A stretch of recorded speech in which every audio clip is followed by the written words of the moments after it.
오늘도 예배 자리에 나오신 여러분들 환영합니다.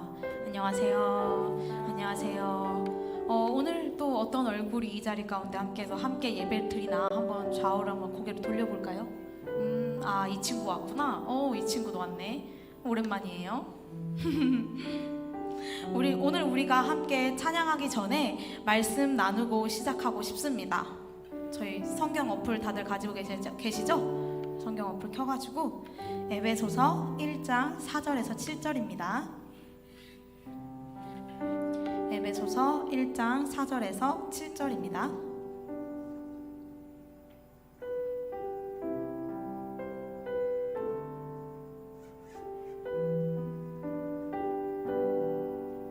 다 찾으신 줄 알고 제가 읽어드리겠습니다. 하나님은 세상 창조 전에 그리스도 안에서 우리를 택하시고 사랑해 주셔서 하나님 앞에서 거룩하고 흠없는 사람이 되게 하셨습니다. 하나님은 하나님의 기뻐하시는 뜻에 따라 예수 그리스도를 통하여 우리를 하나님의 자녀로 삼으시기로 예정하신 것입니다. 그래서 하나님이 하나님의 사랑하시는 아들 안에서 우리에게 거저 주신 하나님의 영광스러운 은혜를 찬미하게 하셨습니다. 우리는 이 아들 안에서 하나님의 풍성한 은혜를 따라 그의 피로 구속 곧 죄의 용서를 받게 되었습니다. 너무 유명한 말씀이에요. 우리를 태초부터 택하셔서 이 자리 가운데로 불러주셨다는 것을 말씀하고 있습니다. 그 은혜에 감사하며 하나님의 영광스러운 은혜를 이 시간 같이 찬양했으면 좋겠습니다.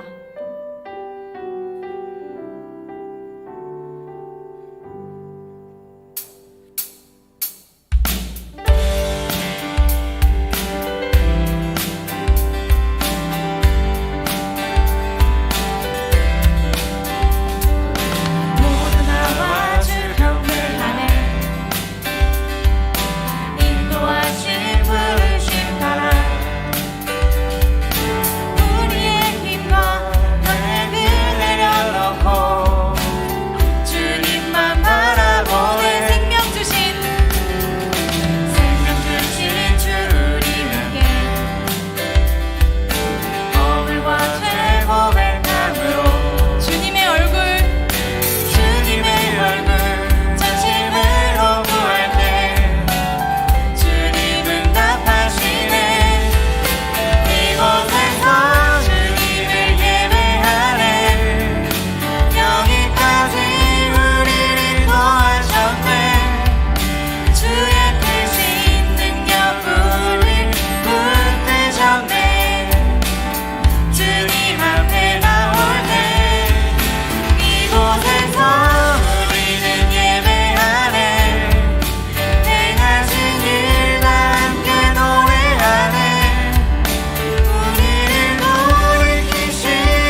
주 사랑이 나를 숨쉬게 해.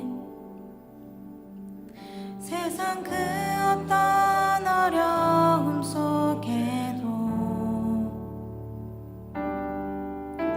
주의 은혜로 나를 돌보시며 세상 끝날까지 지켜주시네. 주 사랑이 나를 숨쉬게 해. 세상 그 어떤 어려움 속에도 주 은혜로 나를 돌보시며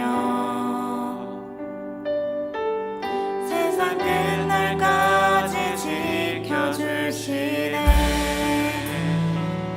주님만이 내 앞을 마시며 주님만이 내 맘 어루만지네. 어느 누구도 나를 향하신 주님의 사랑을 끊을 수 없네. 주님만이 내 능력이시며 주님만이 나의 구원이시네. 어느 누구도 나를 향하신 주님의 사랑을 끊을 수 없네. 주 사랑이 나를 이끄시네. 내가 갈 수 없는 그곳으로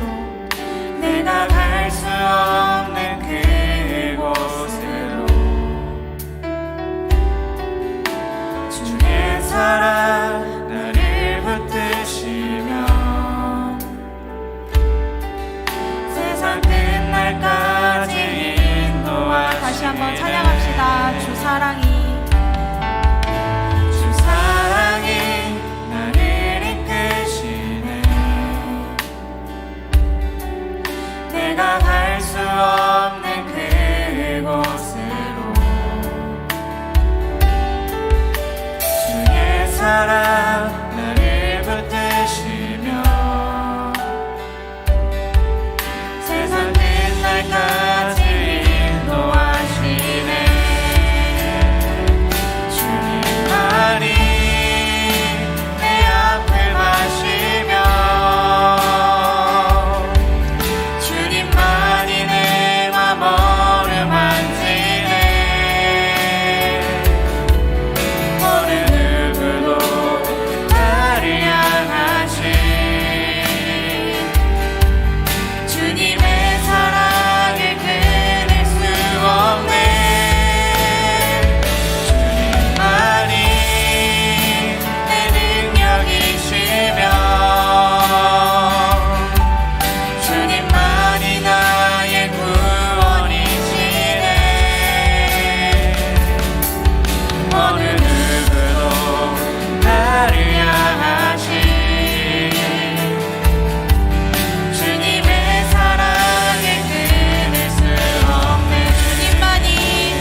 난 필요 없네. 주님만 경배해.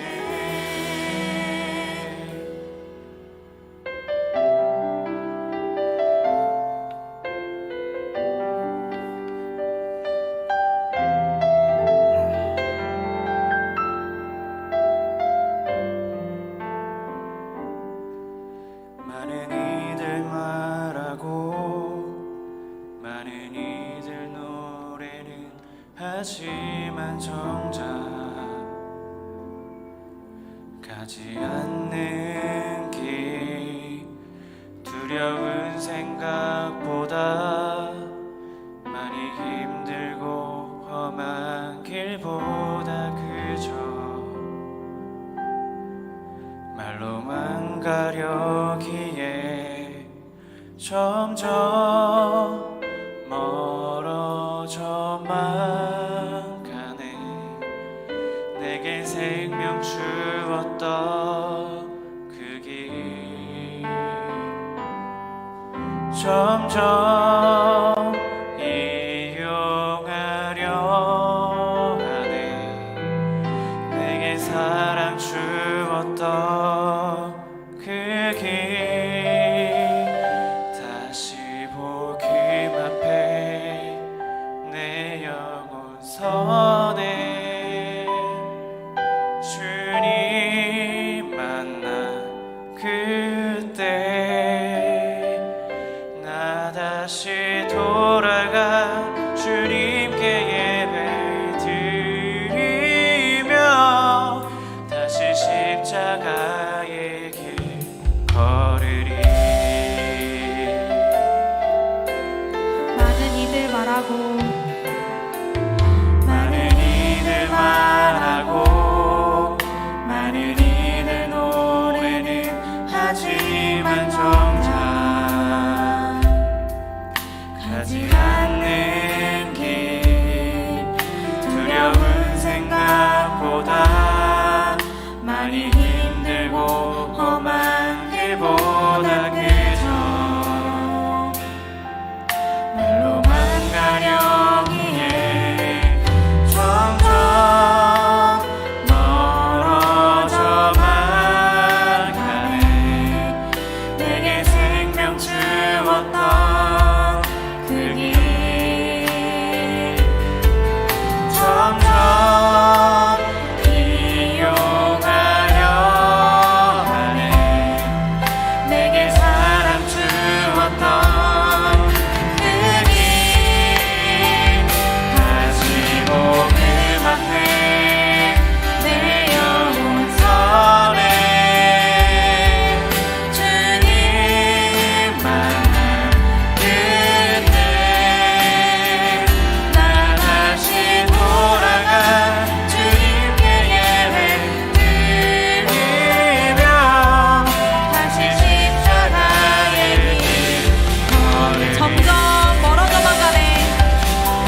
예배할 수 없는 저희를 태초부터 예정하시고 부르신 그 은혜에 감사합니다. 하나님께서 말씀하시는 그 복음 앞에 다시 서기를 원합니다. 오늘의 찬양이 나의 삶이 될 수 있도록 인도해 주세요. 기도하시겠습니다.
사도신경으로 신앙 고백드리겠습니다.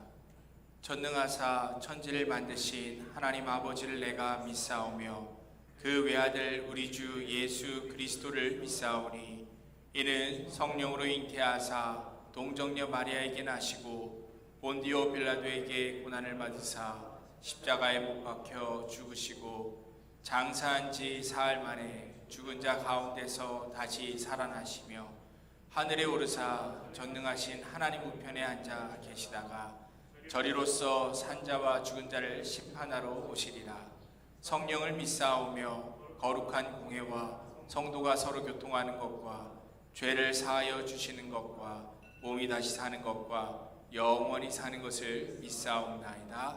아멘. 2장 찬송으로 하나님께 영광 올리겠습니다.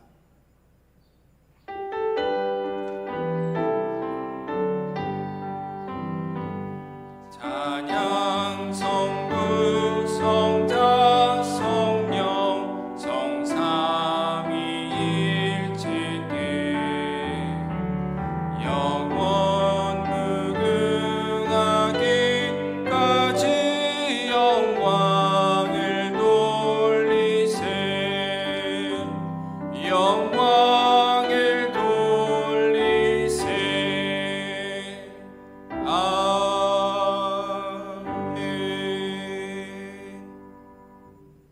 문지석 형제님 나오셔서 기도해 주시겠습니다.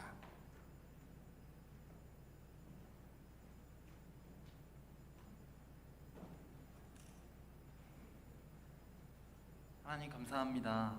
오늘 이 시간도 주의 청년회 때 이렇게 주일을 기억하고 하나님의 전에 나와서 함께 예배하며 또 함께 오늘도 성전 향하여서 지어져 갈 수 있게 하신 것 감사합니다. 주님, 우리는 부족하고 연약하여서 이 예배당 밖을 나갈 때마다 또 사람의 마음과 또 악한 영에 사로잡혀서 우리가 죄악된 일을 행할 때가 참 많이 있지만은 오늘도 이 시간 예수님의 보혈에 힘입어서 담대히 앞에 나옵니다. 이 시간 우리의 부족함을 또 받으시고 용서하셔서 오늘도 사랑으로 이끄시는 그 주님의 그 전 앞에 나와 예배할 때 신령과 진정으로 예배하게 하여 주시옵소서. 이곳에서 우리가 예배를 드립니다. 여기까지 행하신 일을 기억합니다. 특별히 오늘 또 청년부 상반기 총회를 앞두고 이렇게 예배로 먼저 모였을 때 먼저 우리에게 베푸신 은혜를 기억하면서 또 오늘도 베푸실 은혜, 또 다음 하반기도 우리에게 베푸실 은혜를 기억할 때 주님께 더욱더 영광과 찬송 올려드리는 귀한 시간 되게 하여 주시옵소서. 주님, 우리가 더욱더 하나 되길 원합니다. 주님, 우리가 갈등과 분열과 그런 시기와 그런 미움이 있는 것이 아니라 더욱더 사랑으로 하나 되어서 정말 그 사랑으로 정말 그 주님의 사랑까지 더 알게 되는 그런 귀한 공동체 되길 원합니다. 그것이 우리 청년부를 넘어서서 이 승동교회 전체까지 우리 전 교인이 함께 하나 되어서 사랑으로 하나 되는 공동체, 또 그렇게 함께 예수 그리스도 안에서 지어져가는 공동체가 되게 하여 주시옵소서. 주님, 또 세계를 위해서 기도하지 아니할 수가 없습니다. 여러 가지 불안한 그런 세계의 그런 정황들이 보이고 전쟁과 또 여러 가지 갈등과 그런 분열의 조짐이 보이고 있습니다. 주님, 말세일 때 이런 증상들이 많이 나타날 것이라고 주님께서 분명히 말씀하셨는데 주님의 말씀대로 분명히 이루어지고 있고 온 세계가 정말 혼란스러운 가운데 있을 때 우리 그리스도인들, 특별히 우리 청년들은 어디를 향하여서 또 나아가야 되겠습니까? 우리의 삶의 방향이 정말 이럴 때일수록 세상의 것이 아니라 더더욱 하나님의 그 말씀을 붙잡고 오직 주의 말씀만 따라가겠다고 그런 결단과 그런 믿음의 선포가 오늘 이 시간으로부터 다시 한번 나오게 하여 주옵소서. 주님, 그렇게 우리는 또 한 걸음 성장해 나갈 것이고 주님께서 정하신 그때까지 그리스도의 그 장성한 분량까지 우리는 성장할 줄을 믿습니다. 주님, 각자의 자리를 정말 믿음으로 잘 지키게 하시고 이 어려운 환난의 때 또 우리가 더욱더 모이게 힘쓰고 사랑으로 하나 되어서 이 믿음의 공동체 승동 청년부로부터 또 이 승동 교회로부터 우리의 그 신앙이 잘 자라나 세상 가운데서 승리하게 하여 주시옵소서. 주님, 오늘 예배를 위해서 기도합니다. 또 특별히 이 찬양을 우리 주님께서 먼저 기쁘게 받으신 줄을 믿습니다. 그리고 이제 말씀을 받을 때 김상훈 목사님께서 준비하신 그 말씀 우리가 정말 아멘으로 화답하고 우리 마음밭에 잘 심겨지어서 우리 듣는 말씀을 잘 실천하고 새기겠다는 그 마음의 결단 속에 또 기도하면서 나아가고 또 파송하기까지 그 시간 가운데 주님 온전히 기쁘고 받아주시고 홀로 영광 받아 주시옵소서. 주님, 오늘의 그 일정 또한 맡깁니다. 이 예배 후에 있을 상반기 총회 가운데 주님의 은총이 가득하여서 더욱더 우리가 또 하나 되는 그런 시간으로 주님 잘 지켜나가게 하여 주시옵소서. 처음부터 끝까지 주님께 의지하고 맡겨드리며 예수님의 이름으로 기도드렸습니다. 아멘.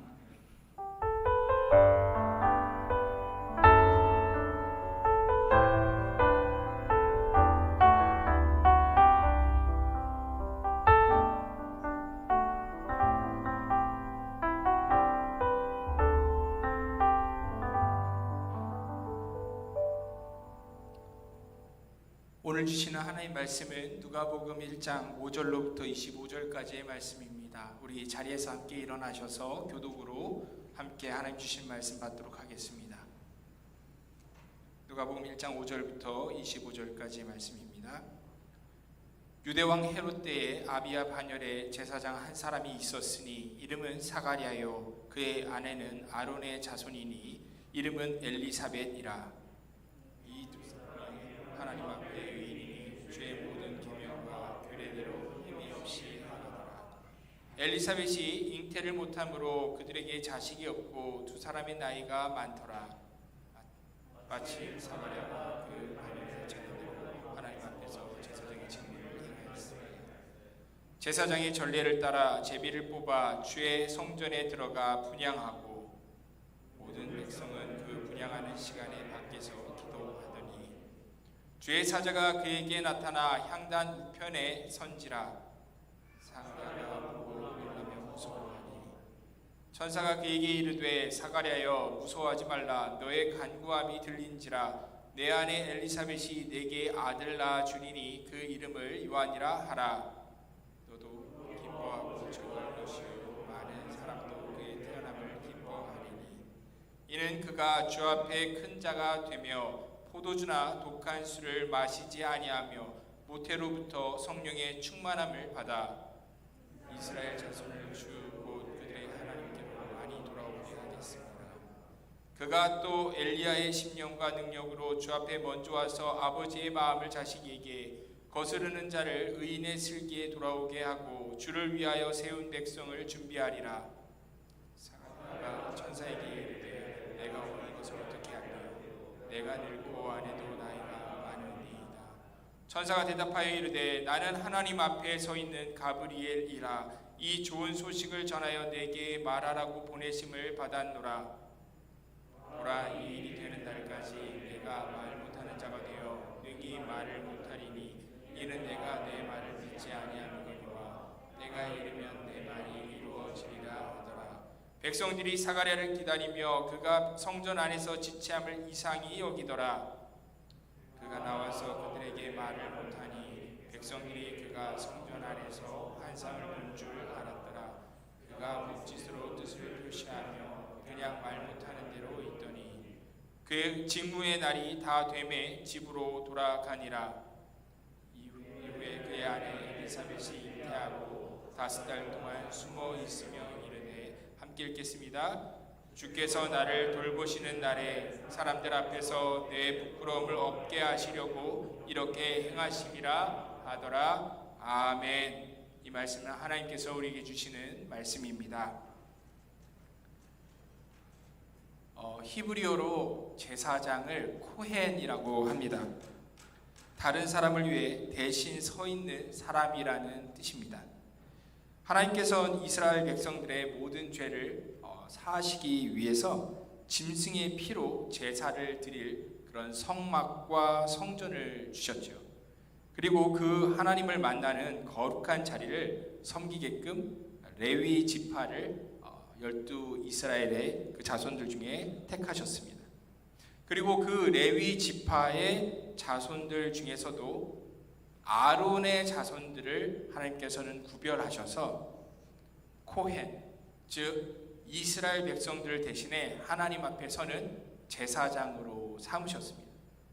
사가랴도 이 레위 지파의 아론의 자손 중 한 사람이었습니다. 또 그 중에서도 아비야 반열에 속한 제사장이었습니다. 아론의 수많은 그 자손들은 자신이 속한 그 집안에 따라서 24개의 그 반열로 나뉘어서 1년 52주를 총 1주씩 2번씩 예루살렘의 성전에 가 봉사를 하고는 했습니다. 이처럼 하나님의 집에서 하나님을 섬긴다라는 것은 참으로 영광스러운 일이었죠. 하지만 사가랴에게는 말 못할 큰 고민이 하나 있었습니다. 나이가 많아서 이제 제사장의 그 봉사에서 은퇴할 나이가 가까워지고 있는데 그에게는 아직 자녀가 없다는 사실이었습니다. 그의 아내 엘리사벳과 그는 둘 다 하나님의 모든 계명과 규례대로 흠이 없이 살았던 정말 의인들이었지만, 만약 아들이 있다면 그 아들을 자신을 이어 제사장이 되어 살게끔 할 수 있는 그 소망이 있었을 텐데, 아무리 기도해도 나이만 계속 들어갈 뿐 하나님께서는 두 사람에게 자식을 주지 않으시는 것이었습니다. 오늘 본문의 사건이 일어난 때는 그 사가랴가 속한 아비야 반열이 성전을 섬기는 그 주간에 일어난 일입니다. 유대 기록에 따르면 성전 봉사를 하는 그 당일 아침에 보통 4번의 제비뽑기를 해서 역할을 나누었다고 합니다. 첫 번째 제비뽑기에 뽑힌 사람은 성소 밖에 있는 번제단을 청소하고 제단에 불을 준비하는 일을 했습니다. 그리고 두 번째 제비 뽑힌 사람은 자신의 주변에 있는 12명의 다른 제사장들을 모아서 한 조를 이루고 함께 번제단에 제물을 올리고 성소의 그 분향단과 촛대를 잘 손질하여 준비하는 일을 했습니다. 그 다음에 세 번째와 이 네 번째 제비뽑기를 연달아 하기 전에 남아있는 모든 제사장들은 다 같이 모여서 10계명을 암송하고, 너는 마음을 다하고 뜻을 다하고 힘을 다하여 내 하나님 여호와를 사랑하라는 그 신명기 6장의 쉐마 이스라엘의 말씀을 낭송합니다. 왜냐하면 이때가 바로 세 번째 제비뽑기를 통해서 내일 하나님께 올려드리는 이 번제 제사에서도 가장 거룩하고 가장 중요한 직무라고 할 수 있는 바로 하나님께 향을 피워드리는, 분향하는 제사장을 뽑는 시간이기 때문입니다. 이때 평생 단 한 번이라도 이 영광스러운 역할을 맡아본 적이 있는 사람은 다른 사람들을 배려해서 이 세 번째 제비뽑기에 참여하지 않는 전통이 있었다고 합니다. 그런데 어떤 결과가 나온 겁니까? 하나님께 향을 피워 올리는 그 거룩한 그 역할을 사가랴가 그날 하게끔 제비 뽑힌 것입니다. 상상해 보십시오. 사가랴가 이 은퇴할 나이가 다 될 때까지 아직 한 번도 성소에 들어가서 하나님께 그렇게 분향을 하는 일을 맡아본 적이 없었다라는 말이 됩니다. 그동안 한편 그 마음이 얼마나 서운했겠습니까? 사가랴는 왜 하나님께서는 나에게만 자녀를 주시지도 않고 또 평생 제사장의 일을 하는데 하나님께 향을 피워 올릴 영광도 주시지 않는 걸까 하면서 마음속으로 질문했을 수도 있습니다. 그런데 그렇게 바라던 것 중에 이 하나님께 향을 피우는 직무가 그에게 영광스럽게 맡겨진 날이 바로 이 날이었습니다. 분명 제비에 뽑힌 이 사가랴는 제사장들의 그 규례를 따라 곁에 서 있는 제사장들 중에서 평소 가까운 두 사람을 선택했을 겁니다. 이렇게 거룩한 성소로 들어갈 이 세 사람이 정해지고 나면 마지막으로 남은 이들 중에서 네 번째 제비를 뽑아서 바깥 제단에 제물을 태우고 소제와 그 관제를 부어 하나님께 드리는 역할을 맡은 사람을 마지막으로 뽑게 됩니다. 아마 사가랴는 이 두 사람의 자신이 선택한 보조 제사장들과 함께 제일 먼저 성전 앞에 있는 번제단으로 갔을 겁니다. 보조 한 사람은 향을 채운 금 대접을 들고 또 다른 보조 제사장은 번제단에서 이글이글 타고 있는 그 숯 하나를 이렇게 금으로 만든 사부에 퍼서 내려왔을 겁니다. 이제 떨리는 마음으로 하나님의 앞 성소로 들어갈 차례입니다. 세 사람만 들어가는 것이 아니라 먼저 두 번째 제비 뽑기를 통해서 뽑혀서 촛대와 분향단을 다 준비시킨 그 제사장이 이들을 호위하면서 앞장서 걷기 시작합니다. 이렇게 제사장들의 무리가 성소 계단을 향해 나아갈 때 사방에서는 심벌치같이 생긴 재금을 챙챙 울리고 레위인들이 구성된 그 찬양대가 성소를 바라보며 찬양을 하기 위해 도열합니다. 그렇게 숨죽이면서 성소에 들어간 이들 중에 보조 두 명의 그 제사장들이 지성소 앞 그 거룩한 휘장 앞에 놓여있는 황금 분향단 위에 가져온 숯불을 올립니다. 그리고 향을 정리해 둡니다. 그러고 나선 두 사람은 자신들의 역할을 마쳤기 때문에 뒷걸음으로 성소를 빠져나가겠죠. 이제 금빛으로 휘황찬란 둘러싸인 그 거대한 성소 안에 홀로 남아있는 이는 사가랴 단 한 사람뿐인 것입니다.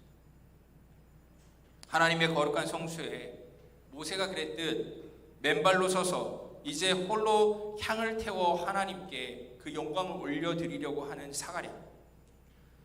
그 순간 밖에서는 모든 하나님의 백성들이 그 성전의 앞 여인의 뜰에서 무릎을 꿇고 그리고 또 손을 편 채 하나님을 향해서 기도하고 있었습니다. 그렇게 사가랴가 숯불에 집어서 뿌린 향의 연기는 마치 그 성도들의 기도와도 같이 또 하나님의 그 과거 임재의 상징인 거룩한 구름과도 같이 그 성소를 가득 채우기 시작했습니다. 그런데 바로 그때였습니다. 분향단 바로 오른쪽에 갑자기 하나님의 천사가 나타난 것입니다. 천사가 성전 안에 나타나는 사상 초유의 사건이 일어나니 경험 많은 제사장 사가랴도 놀라서 두려워할 수밖에 없었습니다. 그런데 그 천사는 사가랴에게 말했습니다. 13절부터 17절까지의 말씀인데 한번 띄워주실까요? 사가랴여 무서워하지 말라. 너의 간구함이 들린지라. 내 아내 엘리사벳이 내게 아들을 낳아 주리니 그 이름을 요한이라 하라. 너도 기뻐하고 즐거워할 것이요 많은 사람도 그의 태어남을 기뻐하리니 이는 그가 주 앞에 큰 자가 되며 포도주나 독한 술을 마시지 아니하며 모태로부터 성령의 충만함을 받아 이스라엘 자손을 주 곧 그들의 하나님께로 많이 돌아오게 하겠습니다. 그가 또 엘리야의 심령과 능력으로 주 앞에 먼저 와서 아버지의 마음을 자식에게 거스르는 자를 의인의 슬기에 돌아오게 하고 주를 위하여 세운 백성을 준비하리라. 아멘. 이 얼마나 놀라운 말씀입니까? 그 예수님의 오실 길을 예비를 하고 또 그 그리스도께 물세례를 장차드릴 세례 요한이 탄생될 것이다라는 정말로 복된 메시지였습니다. 그동안 사가랴와 엘리사벳이 하나님께 오랫동안 간구했던 기도의 제목들이 있었을 것 아닙니까? 이스라엘이 하나님께 돌아와 회복될 것을 기도했을 것이고 또 하나님께 아들을 달라고 기도했는데 하나님께서는 이 두 가지 기도의 제목을 한 번에 응답하시는 놀라운 복된 소식을 지금 천사를 통해 전해주고 있으니 이젠 사가랴가 아멘으로 믿음으로 그 약속을 받을 일만 남았습니다. 그런데 사가랴가 어떻게 대답합니까? 우리 기대와는 다르게 전혀 뜻밖의 이야기를 합니다. 내가 이것을 어떻게 알겠습니까? 내가 늙고 아내도 나이가 많습니다. 이 무슨 믿음 없는 대답입니까? 이 무슨 맥 빠지는 대답입니까? 이런 사가랴의 믿음 없는 대답은 그 옛날 마치 자신들의 조상인 아브라함과 사라의 모습을 떠올리게 만듭니다. 하나님께서 나이 많은 아브라함에게 아들을 주시겠다고 약속을 하셨지만 아브라함도 그 아내 사레도 하나님의 말씀을 도통 잘 믿질 않았습니다. 그래서 아브라함 나이 86세에 애굽 여인 하갈을 통해서 이스마엘이라고 하는 아들을 낳기도 합니다. 그런 두 사람에게 하나님께서는 재차 아들을 주시겠다 약속하셨고 그때 두 사람이 반응을 보였는데 어떤 반응을 보였습니까? 하나님 말씀 앞에 그들은 엎드리긴 했지만 속으로는 어떻게 100살이고 90살인 우리가 자식을 낳겠는가 하고 마음속으로 웃었다라고 성경은 기록하고 있습니다. 그런데 어떤 일이 실제 일어납니까? 웃음이라는 이름의 뜻에 그 이삭을 하나님께서는 태어나게 하셨습니다. 하나님의 말씀은 결국 다 이루어졌습니다. 이 조상들의 이야기를 사가랴는 전혀 모르고 있었을까요? 우리도 다 아는 이 유명한 이야기를 제사장인데 사가랴가 왜 몰랐겠습니까? 그런데도 사가랴가 뭐라고 천사에게 대답합니까? 이 일이 일어날지 제가 어떻게 알겠습니까? 저는 늙었고 제 아내 또한 늙었습니다. 이처럼 사가랴는 우리 기대와는 다르게 실망스럽게도 믿음 없는 반응을 보입니다. 그런데 이 실망스러운 모습에 천사가 어떻게 응답합니까? 나는 하나님 앞에 서 있는 가브리엘이라. 19절부터 20절까지 말씀입니다. 이 좋은 소식을 전하여 내게 말하라고 보내심을 받았노라. 보라, 이 일이 되는 날까지 내가 말 못하는 자가 되어 능히 말을 못하리니 이는 내가 내 말을 믿지 아니함 이거니와 때가 이르면 내 말이 이루어지리라. 아들 요한이 태어날 때까지 하나님께서 이 사가랴를 벙어리로 만들어 버리시겠다는 선포였습니다. 왜 말 못하는 벙어리가 되었습니까? 사가랴는요, 백성들을 말씀을 가르치는, 성경을 가르치는 제사장이었습니다. 게다가 그 성경의 모든 규례와 계명을 지키면서 살던 흠이 없는 의인이었습니다. 그런 사가랴가 하나님의 약속을 받았을 때 그 약속을 믿었냐라는 거죠. 아닙니다. 의로운 사람 이 사가랴조차 하나님의 말씀을 다 믿지 못하고 불신했습니다. 의심을 품었죠. 그런 불신앙의 결과가 무엇이었어요? 장차 아기가 태어날 때까지 믿음 없는 말 아예 하지 못하도록 하나님께서 사가랴의 입을 친히 잠잠하게 만들어 주셨다는 겁니다. 그에게 일시간 장애를 주셨다는 겁니다. 한편 성전 밖에 여인의 뜰에서 두 손을 들고 잠잠히 기도하던 모든 백성들은 아니 왜 분향의 직무를 다 마쳤을 시간이 지났는데도 이 사가랴는 나오질 않는 거지? 의아하게 생각했을 겁니다. 이미 다른 제사장들은 모두 나와서 성전 문 앞 계단 위에 다 도열해 있는데 유독 제일 중요한 인물인 사가랴만 아무리 기다려도 나오질 않기 때문입니다. 분향을 맡았던 그 사가랴가 나와서 양손을 이렇게 두 손을 뻗어가지고서는 그렇게 여호와는 내게 복을 주시고 너를 지키시기를 원하며 여호와는 그의 얼굴을 내게 비추사 은혜 베푸시기를 원하며 여호와는 그 얼굴을 내게로 향하사 드사 평강 주시기를 원하노라 하면서 이렇게 민수기 6장의 제사장의 축도를 딱 해줘야지만 이 날의 예배가 딱 끝이 나는 것인데 이 축도를 선창해야 할 사가랴가 나오질 않고 있는 겁니다. 아무리 기다려도 안 나오던 사가랴가 드디어 나왔습니다. 그리고 계단 그 맨 윗열에 딱 섰는데 어떻습니까? 그가 말을 못하는 겁니다. 갑자기 말을 못하고 몸짓으로만 뭔가를 계속 묘사하고 표현하고 있는 겁니다. 제사장들이 가만히 보니까 눈치를 채니 성전에서 뭔가를 보았구나, 뭔가 특별한 일이 있었구나 하고서는 제사장들이 알아챘습니다. 그래서 사가랴를 대신해서 먼저 축도를 누군가 선창하며 그날의 예배를 그렇게 끝맺게 된 것이죠. 어떻습니까? 여러분은 이 이야기를 통해 무엇을 느끼십니까? 우리는 이 내러티브를 통해서 사가랴와 같이요, 믿음의 사람조차도 하나님의 말씀을 순전하게 믿는다는 것이 얼마나 어려운 것인지를 절실하게 깨닫게 됩니다. 그렇습니다. 정말이지 하나님 말씀을 진짜 순전하게 믿는다는 것이 참 쉽지가 않습니다. 왜 그렇습니까? 사가랴도 그랬듯이 우리는 하나님의 그 말씀보다도, 약속보다도 우리의 상식을 더 우선순위로 삼고 살아가는 그런 사람들이기 때문입니다. 살아계신 그 하나님을 체험적으로 믿고, 심지어 사가랴 같이 성령의 그 신비한 그 일하심을 경험한 사람조차도 뭐라고 이야기합니까? 내 상식에는 우리가 너무 나이가 많은데, 오랫동안 불임이었는데 어떻게 아이를 가질 수 있겠나? 이게 바로 하나님 말씀 대신 우리를 지배하고 있는 그 대단한 상식입니다. 상식. 심지어 이스라엘의 그 회복을 위해 평생을 기도해왔고, 아들을 달라고 그렇게 기도했는데도 막상 기도에 응답이 오니까 그 응답을 믿음으로 받지 못하는 이 아이러니한 모습. 이처럼 작은 머릿속에 이 상식에 갇혀서 이 틀을 도저히 뛰어넘지 못하는 믿음 없는 그 연약한 모습들이 바로 우리들의 민낯인 것입니다. 야고보서 1장 6절에서 8절은 이렇게 말씀합니다. 한번 띄워주실까요? 우리 같이 한번 읽어보겠습니다. 야고보서 1장 6절에서 8절 말씀입니다. 그 다음입니다.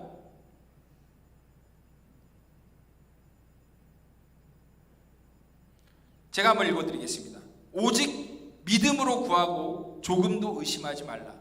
의심하는 자는 마치 바람에 밀려 요동하는 바다 물결 같으니 이런 사람은 누구든지 무엇이든지 주께 얻기를 생각하지 말라. 두 마음을 품어 모든 일에 정함이 없는 자로다. 그래서 우리가 하나님의 약속을 현실로 받는다는 것이 그렇게 어려운 겁니다. 우리에게는 흔들리지 않는 그 하나님의 약속의 말씀보다는 늘 변화무쌍하고 바뀌는 이 세상의 상식을 따르려는 죄의 본성이 있습니다. 게다가 거기만 끝나는 게 아니죠. 원수 마귀는 끊임없이 우리의 마음속에 의심의 생각을 불어넣고 거짓의 가라지를 뿌려댑니다. 그러니 우리가 기도를 하긴 하지만 막상 기도가 응답이 있다 해도 그것을 우리가 아멘으로 받지를 못합니다. 기도를 해도 하나님께서 내 기도를 과연 들어주실까 하는 지극히 불신앙적이고 패배적인 마음을 깔고서 기도하게 됩니다. 믿음을 심었으면 믿음을 거두겠죠. 불신앙을 심었으면 당연히 불신앙을 거두겠죠. 그것이 영적인 이치입니다.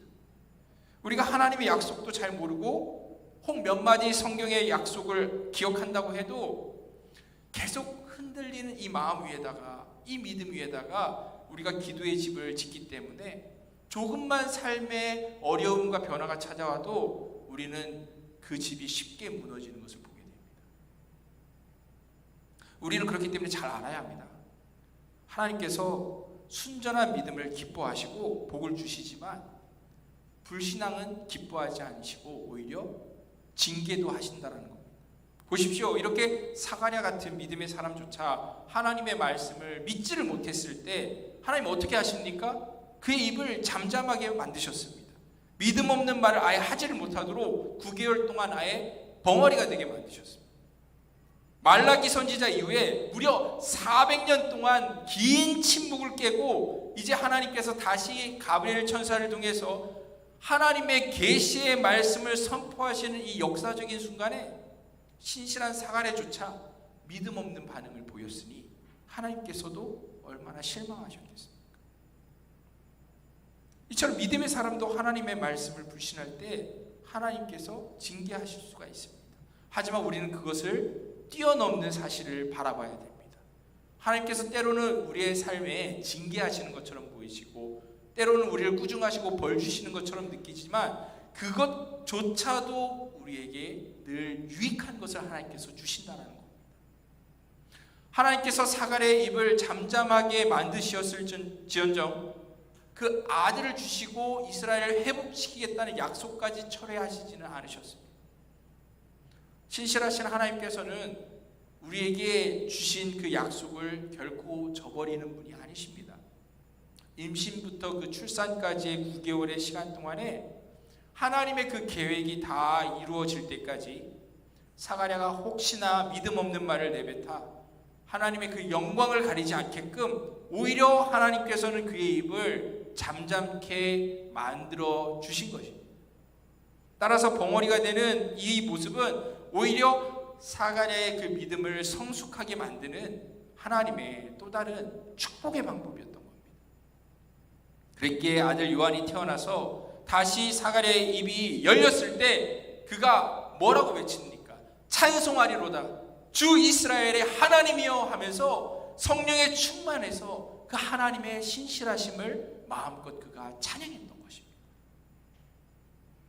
사실 이 누가복음 1장에는 요한의 탄생 이야기뿐만이 아니라 또 다른 한 아기의 탄생에 대한 이야기가 함께 기록되어 있습니다. 세례 요한의 탄생을 알리는 이 천사의 방문 이후에 바로 이어지는 것이 6달 후 나사렛 시골 마을에 살던 어린 처녀 마리아에게 천사가 나타나서 아기가 태어날 것을 알리는 수태고제의 사건이었습니다. 다윗의 자손 목수 요셉과 약혼한 상태였던 이 마리아에게 똑같은 천사 가브리엘이 나타납니다.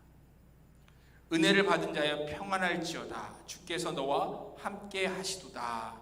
이렇게 가브리엘이 인사했을 때 마리아도 깜짝 놀라기는 매한가지였습니다. 사가랴와 같이 두려워 떠는 마리아에게 가브리엘은 말합니다. 누가복음 1장 30절부터 34절의 말씀인데요. 제가 한번 읽어보겠습니다. 마리아여 무서워하지 말라. 내가 하나님께 은혜를 입었느니라. 보라 내가 잉태하여 아들을 낳으리니 그 이름을 예수라 하라.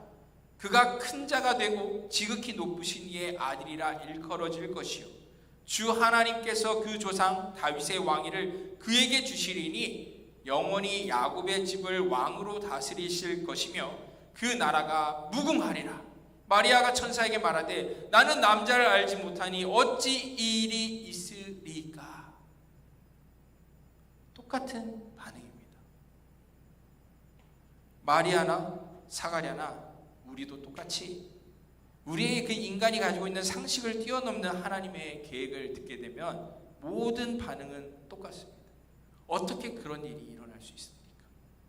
그런 말씀을 아멘으로 받지 않고 반문하는 모습을 보이는 것이 어쩌면 인간의 지극히 당연한 본성인 것 같습니다.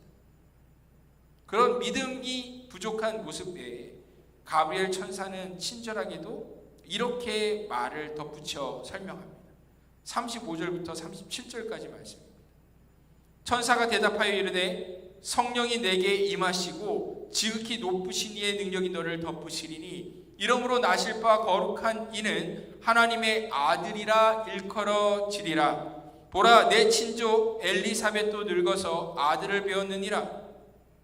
본래 임신하지 못한다고 알려진 이가 이미 6달이 되었나니 대저 하나님의 모든 말씀은 능하지 못하심이 없느니라. 뭐라 말씀하셨습니까? 어떻게 하나님의 그 말씀이 인간의 상식을 뛰어넘을 수 있다고요? 대저 하나님의 모든 말씀은 능하지 못하심이 없느니라. 이런 하나님의 그 말씀 앞에, 그 약속 앞에 여러분들이 선다면 여러분은 어떻게 반응하시겠습니까? 우리의 그 상식에 계속 의지해서 그래도 도저히 믿지 못하겠습니다. 정말 어렵네요. 그렇게 반응하는 것이 최선일까요? 그래서 굳이 우리의 입술이 잠잠해지는 벙어리가 되는 경험을 하면서 그렇게 하나님의 전능하심을 체험해야지만 우리가 믿음을 가질 수 있을까요? 우리가 모두 마리아의 고백을 조금 주목했으면 좋겠습니다. 누가복음 1장 38절에 그녀가 뭐라고 대답했는지 우리 한번 한 목소리로 그의 고백을 따라 읽어보겠습니다. 함께 읽겠습니다. 마리아가 이르되 주의 여종이오니 말씀대로 내게 이루어지이다 하매 천사가 떠나가니라. 아멘. 작지만 이러한 믿음의 고백, 하나님, 저는 하나님께서 저의 그 상식을 뛰어넘는 약속을 어떻게 이루실 수 있다는 건지 제 머리로는 다 이해할 수가 없습니다. 하지만 저는 이 작은 믿음이라도 하나님께 올려드립니다. 하나님께서 약속하셨으니 그 약속대로 제 생각을 뛰어넘는 놀라운 일 이루실 것 또한 믿습니다. 그리고 그 일이 일어나면 제 삶에 제 생각으로는 감당하지 못할 큰 그러한 위기가, 어려움이 닥칠 수 있겠지만 하나님의 뜻이 하늘에서 이룬 것 같이 이 땅에서도, 제 삶 가운데서도 이루어지길 바랍니다. 여러분, 우리 모두는 무한하신 하나님의 그 말씀을 다 이해할 수 없는 지극히 유한한 존재들이죠. 하지만 우리는 최소한 믿음의 고백을 드려볼 수 있습니다. 우리 믿음이 겨자씨 같이 작을지라도 우리가 그런 믿음을 하나님께 드린다면 하나님께서는 우리의 그 작은 믿음을 받으시고 그것으로 놀라운 일을 시작하시는 그런 능력의 하나님이시기 때문입니다. 히브리서 11장 6절은 말씀하죠. 믿음이 없이는 하나님을 기쁘시게 하지 못하느니 하나님께 나아가는 자는 반드시 그가 계신 것과 또한 그가 자기를 찾는 자들에게 상 주시는 이심을 믿어야 할지니라. 아멘. 결코 입을 다문 채 우리가 하나님이 우리에게 하시는 그 약속의 말씀 앞에서 잠잠히 있어서는 안 됩니다. 우리는 입을 열어야 합니다. 그리고 하나님의 뜻이 제 삶 가운데 제 생각, 제 상식을 뛰어넘는 그런 일들이 원하시는 대로 이루어질 것입니다. 그렇게 우리는 믿음으로 고백할 때에 하나님께서는 이 작은 삶 가운데 큰 일을 시작하시는 것입니다. 사랑하는 우리 승동의 형제자매 여러분, 그렇다면 무엇이 하나님의 약속일까요? 각자 간절한 기도의 제목이 있을 수 있죠. 하지만 내가 간절히 원하고 기도하고 있는 것이 꼭 하나님의 약속은 아닐 수도 있습니다. 그저 자기 혼자만의 욕심이고 바람일 수 있죠. 하지만 어쩌면 그게 하나님으로부터 난 마음의 열정이라면 하나님께서 주신 것일 수도 있습니다. 그것이 진짜 하나님으로부터 온 것인지 나로부터 온 것인지를 알 방법은 우리 주님께 기도해보는 것입니다. 기도할 때 하나님께서는 우리에게 깨달음을 주십니다. 성령님께서 이것이 정말로 어디서부터 난 소망인지 알려주십니다. 그래서 만약에 그 기도 가운데 우리가 확신을 더한다면 그 소원을 위해 담대하게 믿음으로 계속 기도할 수 있겠죠. 하지만 더 정확한 하나님의 약속의 말씀들의 그 보고가 있습니다. 바로 이 성경이죠.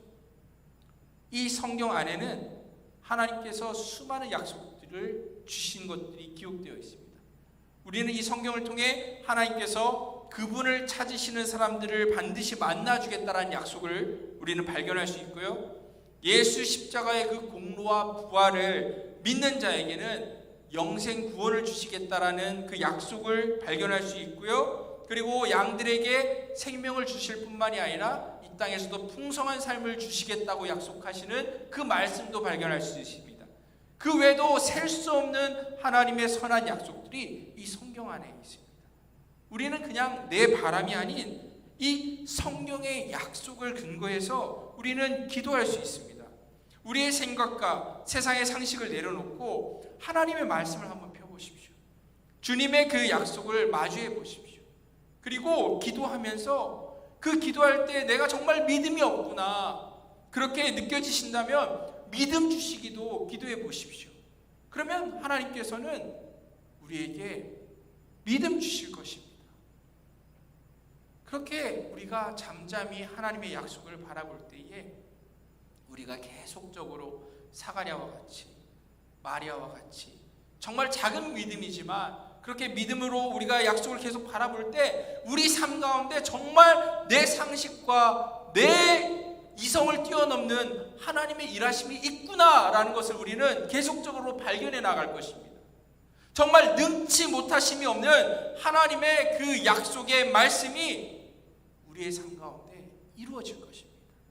여러분들의 삶 가운데 그런 놀라운 은혜가 있기를, 그리고 정말로 여러분들이 하나님의 그 약속을 맞이했을 때 누구보다 마리아처럼 말씀대로 내게 다 이루어질 것입니다. 그렇게 믿음으로 고백해서 하나님의 놀라운 일을 다 보시는 그러한 신자들 되시기를 예수 그리스도의 이름으로 축복드립니다. 아멘. 우리 같이 함께 이 시간 찬양했으면 좋겠습니다. 우리 전능하신 우리 하나님을 찬양했으면 좋겠습니다. 우리의 작은 믿음의 고백을 드릴 때에 하나님께서는 정말 우리에게 주신 모든 약속을 이루어 주실 것입니다. 정말 우리가 주님의 말씀을 의지해야 됩니다. 내 생각, 내 기분, 내 상황, 내 상식이 아닌 주님의 말씀을 의지해서 우리가 우리의 믿음의 삶을 살아갈 때 우리가 하나님의 살아계심을, 일하심을 경험할 것이라고 믿습니다. 우리 같이 함께 찬양하겠습니다. 전능하신 나의 주 하나님은, 전능하신 나의 주 하나님은 능치 못하실 전혀 능치 못하실 일 전혀 없네. 우리의 모든 각오도, 우리의 모든 생각도, 우리의 모든 꿈과 모든 소망도 진실하신 나의 주 하나님은 우리의 모든 괴로움 바꿀 수 있네. 불가능한 일 행하시고 죽은 자를 일으키시니 그를 이길 자 아무도 없네.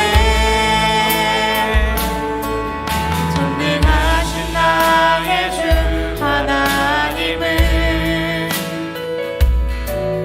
능치 못하실 일 전혀 없네. 우리의 모든 갈구도, 우리의 모든 생각도, 우리의 모든 꿈과 모든 소망도 진실하신 나의 주 하나님은 우리의 모든 괴로움 바꿀 수 있네. 불가능한 일 행하시고 죽은 자를 일으키시니 그를 이길 자 아무도 없네. 주의 말씀을 지하여 깊은 곳에 금을 던져 오늘 그가 놀라운 일을 이루시는 것 보라. 주의 말씀을 지하여 믿음으로 금을 던져 믿는 자에게 능치 못함 없네. 주의 말씀을 지하여 깊은 곳에 금을 던져 오늘 그가 놀라운 일을 이루시는 것 보라. 주의 말씀을 지하여 믿음으로 금을 던져 믿는 자에게 능치 못함 없네. 말씀 기억하면서 기도했으면 좋겠습니다. 하나님, 저희는 하나님의 그 약속의 말씀을 잘 알지도 못하는 어리석은 사람들입니다. 하지만 이렇게 예배의 자리로 나오고 하나님의 말씀에 귀 기울일 때에 하나님께서 우리에게 놀라운 약속의 말씀들을 주십니다. 그 말씀들이 제3에 이루어지기를 원합니다. 때때로 우리가 믿음이 작고 정말로 우리가 이 세상의 상식, 나의 그 생각에 사로잡혀서 하나님의 말씀이 어떻게 그 약속이 내 삶 가운데 이루어질 수 있을까? 그런 기적들과 같은 일들이 내 삶에 과연 일어날 수 있을까? 우리는 그렇게 지레 겁을 먹고 포기하고 불가능하다라는 의심과 그런 정말로 믿음 없는 모습들을 보이곤 합니다. 하지만 하나님, 이 시간 저희가 믿음 없음을 고백하오니 저에게 믿음 주시옵소서. 믿음이 없이는 하나님을 기쁘시게 못하나니 하나님, 저희에게 믿음 주셔서 주님을 기쁘시게 하는 일을 저희에게 그 믿음으로써 놀라운 세상을 변화시키시고 이 삶을 변화시키시는 하나님의 그 약속을 보아 누릴 수 있도록 하나님, 저희의 놀라운 삶의 변화를 허락하여 주시옵소서. 하나님, 우리의 입술을 닫지 말아 주시옵고 오히려 우리의 입술을 크게 열어 주셔서 믿음의 고백을 하나님께 드릴 수 있도록 이 세상을 향하여서 믿음을 그렇게 선포하고 보일 수 있는 입술이 될 수 있게 우리의 입을 열어 주시옵소서라고 우리 이 시간 주님께 한번 믿음으로 기도하도록 하겠습니다. 기도합니다. 할렐루야. 하나님 아버지, 주님의 은혜와 주를 감사드립니다. 아버지, 믿음 없는 저희들 항상 우리의 작은 생각과 이 세상의 그런 아버지 가르침들에 우리가 속아서 이것은 불가능하다, 이것은 일어날 수 없다. 하나님, 우리는 늘 하나님의 약속의 그 말씀을 붙들고 우리의 생각과 세상의 소리를 아버지 들으며 하나님께 우리가 불경하게 믿음 없는 고백을 늘 하고 하나님의 약속을 대적하는 모습으로 살아가는 것이 우리의 모습을 알려주십니다.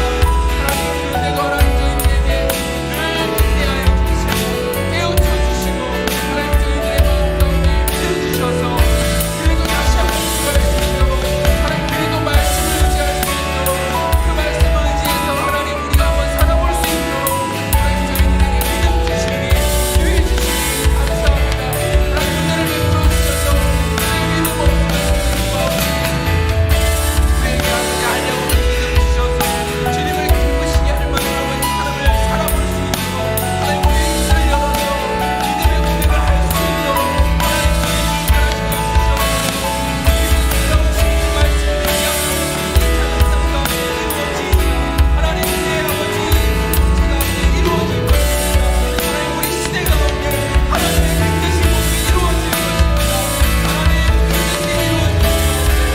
이것이 같은 작은 아버지입니다.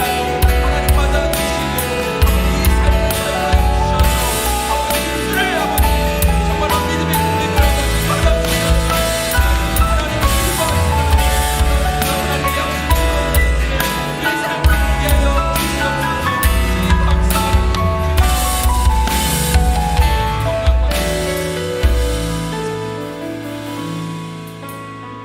하나님,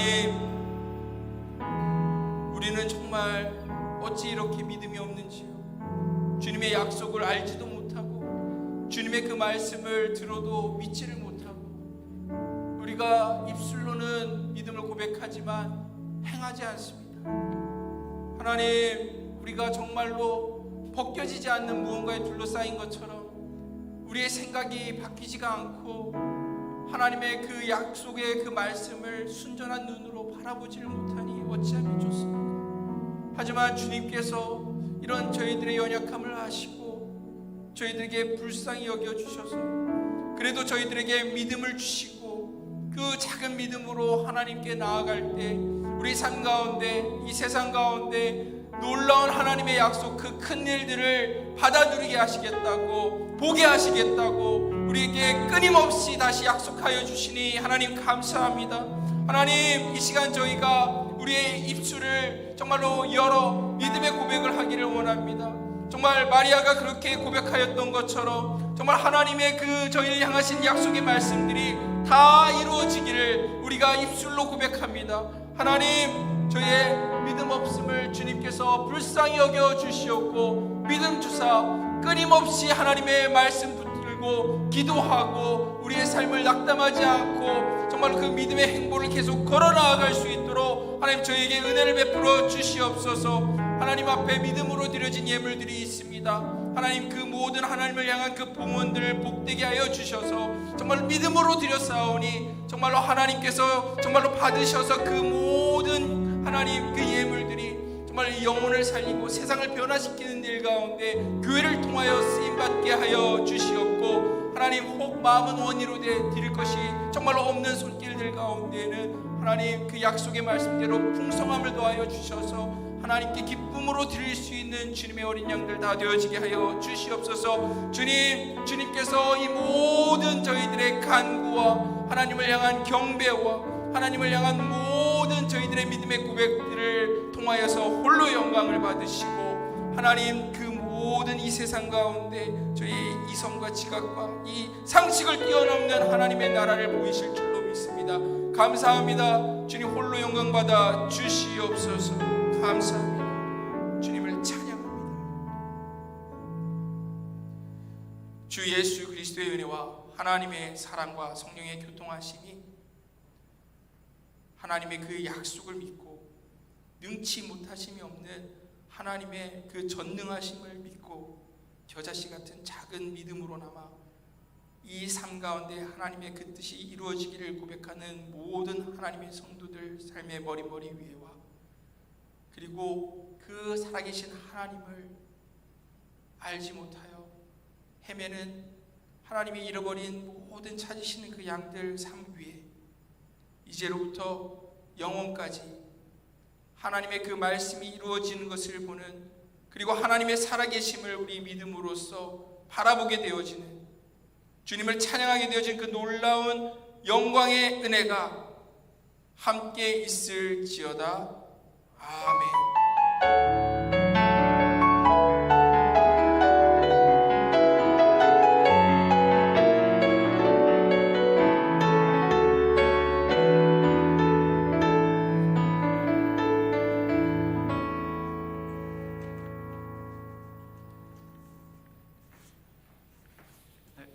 광고 시간입니다. 3부 예배는 청년 예배 형식으로 드리지만 모두가 참여가 가능한 예배이오니 모두가 기쁜 마음으로 예배에 참석해 주시기 바랍니다. 본 예배는 헌금 수집 시간이 예배 중에 따로 마련되어 있지 않습니다. 예배당 들어오실 때 뒤에 있는 헌금함에 넣어주시면 저희가 감사함으로 하나님께 봉헌하도록 하겠습니다. 바로 청년부 광고 드리겠습니다. 오늘 3부 예배 후에 2시 반부터 청년부실에서 상반기 총회가 있습니다. 금년도 상반기를 되돌아보면서 하나님께서 베푸신 은혜에 감사하는 시간 되시길 바랍니다. 저희가 간식과 음료를 준비해놨으니 함께 즐기시면서 서로 교제하시고 총회를 함께 하시면 되겠고 또 총회 참석하시는 분들을 위한 선물도 준비되어 있으니까 모두 다 함께 참석해 주셨으면 좋겠습니다. 두 번째로 그 주보의 하반기 학자금 그 신청 관련해서 광고 내용이 있는데 수정 사항이 있어가지고 이거는 총회 시간에 다시 한번 광고를 해드리도록 하겠습니다. 그 외의 내용은 주보를 참고해 주시고 모두 자리에서 일어나셔서 마지막 찬양으로 예배 마치도록 하겠습니다.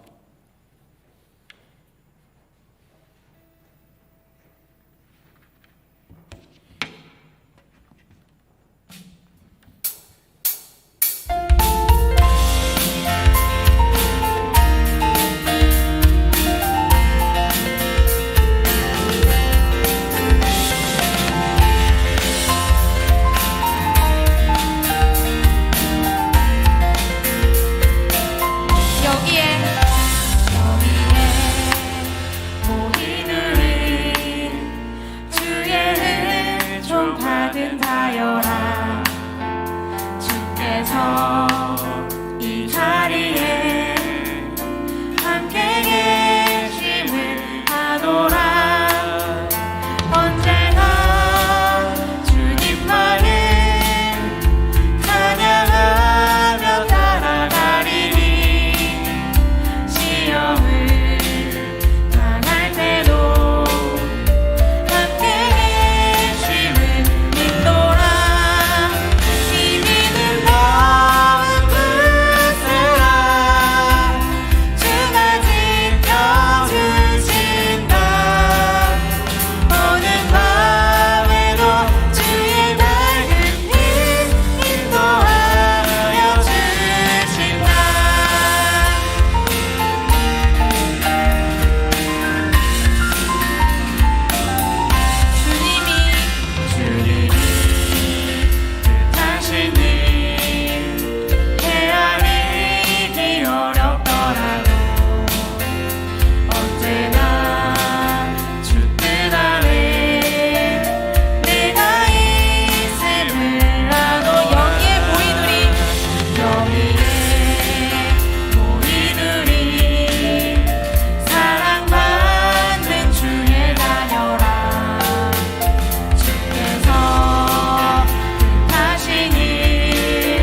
주 보내시길 바랍니다.